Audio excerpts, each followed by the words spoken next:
মৰ্মান্তিক অথচ এক প্ৰেৰণাদায়ক দৃশ্য। একতা আৰু সহিষ্ণুতাৰ নিদৰ্শন দেখুৱালে হাতীৰ জাকে। একতাই পৰম বল, একতা থাকিলে সম্ভৱ হয় সকলো কৰ্মই। যি সময়ত জীৱশ্ৰেষ্ঠ মানৱৰ মাজত একতা আৰু মানৱীয়তা শব্দ বিলুপ্ত হ'বলৈ ধৰিছে, সেই সময়তেই এজাক বন্যহস্তী দেখুৱাইছে সহিষ্ণুতাৰ নিদৰ্শন। নুমলীগড়ত জাকৰ মাজত থকা এটা আঘাতপ্ৰাপ্ত হাতীৰ কৰুণ দৃশ্যই দৃষ্টি গাৰ্হিছে সকলোৰে। নুমলীগড়ৰ ৩ নং ৰংগঙৰ দৃশ্য এয়া। গাঁৱৰ মাজত পথেৰে পাৰ হৈ গৈছে এটা বনৰীয়া হাতীৰ জাক।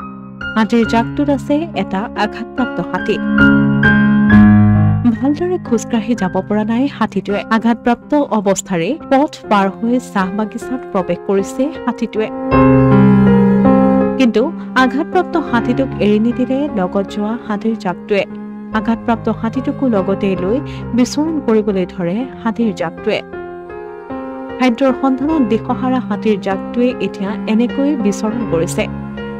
ইফালে আঘাতপ্ৰাপ্ত হাতীটোক প্ৰয়োজন চিকিৎসাৰ।